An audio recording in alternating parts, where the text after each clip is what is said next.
chegou, né? Porque o TDAH, ele precisa uma longa anamnese, né? E muito importante, estava até conversando isso com Cicleia, né? Que é importante, gente, que a escola ela esteja junto com a família, porque assim, o aluno, né? O estudante ele passa muito tempo na escola, né? Então a família às vezes sozinha não vai conseguir resolver, né? Descobrir, identificar, né? Identificar, né? Então assim, e a partir dali conseguir, né, anos de terapia, né? Anos de tratamento, né? Anos de Ritalina. Né? Ó, outra coisa importante, vocês que são de vestibular, concursos, não é para tomar Ritalina sem prescrição médica, sem acompanhamento. Ó, vou falar uma coisa para vocês que é interessante, né? Passar um pouquinho da experiência própria, né? Da minha experiência.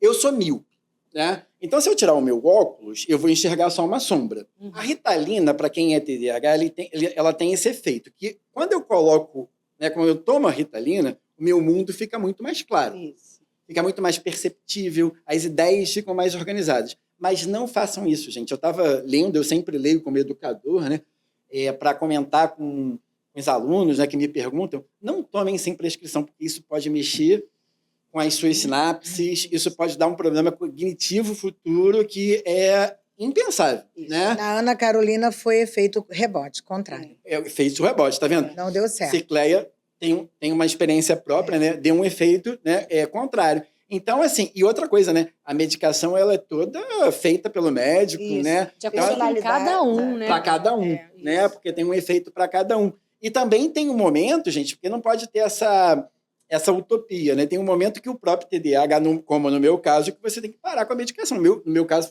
foram aos 32 anos, né? Então, assim, não tomem sem prescrição, sem conversar, porque, assim, pode ser legal no início, pode dar certo no início, né? Mas pode provocar um efeito muito ruim. Né? Eu queria pedir licença só para falar uma coisa que eu vou aproveitar a sua fala. O André falou que a escola participou para poder chamar a mãe, avisar, né?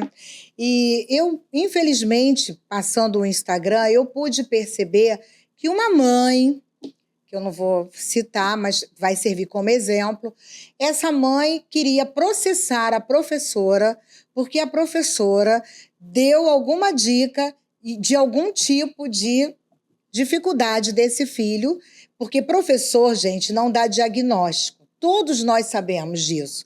Mas professor é um termômetro na vida de um aluno. A escola é um termômetro na vida de um aluno.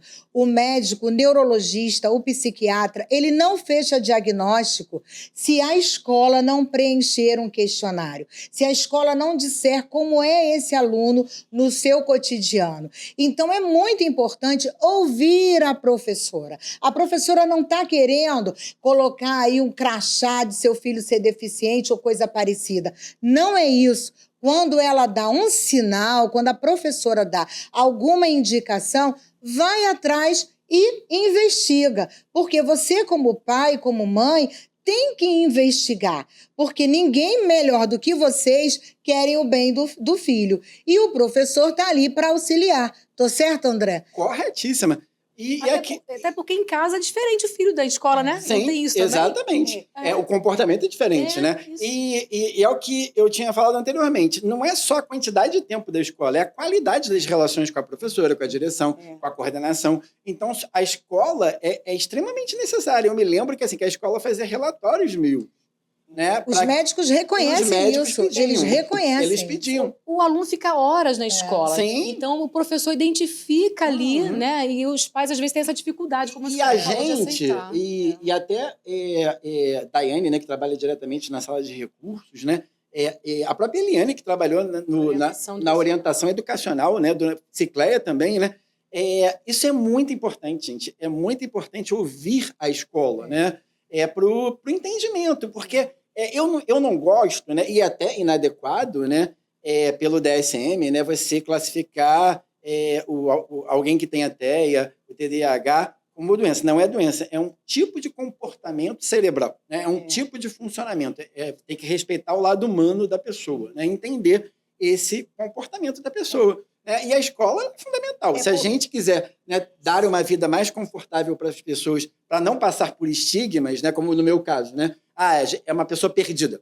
Sua Uma mãe criança foi- perdida. Sua mãe É uma pessoa inteligentíssima. perdida, né? Sua mãe foi É. inteligentíssima. Ela pegou uma coisa que seria uma dor e ela não Aham. aceitou aquilo, mas ela buscou, ela não ficou quieta Não. só com raiva da professora, talvez. Aham. Poderia, né? Sim. Poderia e ficar quieta ali. Não, meu filho não é isso e pronto. Não, Aham. ela foi buscar informação e daí que chegou no teu diagnóstico e Isso. conseguiu ressignificar a sua vida. Perfeito. Por exemplo, né? Eu não conseguiria, gente, é até engraçado a gente estar falando isso, né? Eu não poderia estar aqui quietinho, ó, numa cadeira, se eu não tivesse passado por uma terapia, por um processo, né? Porque, gente, eu com 12 anos, a minha perninha estava assim, ó, balançando, minha mão estava balançando, eu já estaria totalmente, né? Com aquelas questões que já são típicas, né? Do TDAH, né? E hoje consigo conversar, parar, né? Refletir, ter um hiperfoco, né? Que é importante, né? Sim. No TDAH. Quer ver uma pergunta que sempre me fazem?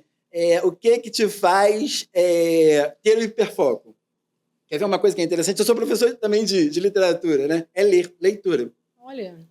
Eu me lembro que uma vez eu estava no Flamengo e Botafogo, isso tem uns 2 anos, né? E o Flamengo tomando uma surra do Botafogo. Eu no Maracanã. Isso é raro acontecer.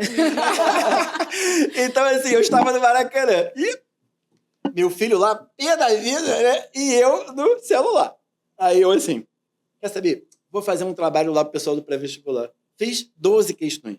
E um jogo lá, eu no Maracanã, torcida xingando o jogador, xingando o técnico, e eu lá trabalhando. Liguei meu hiperfoco, né? Que eu aprendi, claro, né? Não é inato, né? Uhum. E aprendi a ter o hiperfoco. Então, assim, imagina, né? Você tem um filho que consiga, né? Com qualquer tipo de personalidade, né? Desenvolver isso, né? Essas potencialidades, né? Isso eu sempre acreditei, gente. Esses desafios dos alunos, né? O aluno idoso que não tem ainda uma alfabetização digital, o aluno, né, que tem uma deficiência visual, o aluno autista. Vamos lá, vamos aprender, né? Vamos aprender com ele, né?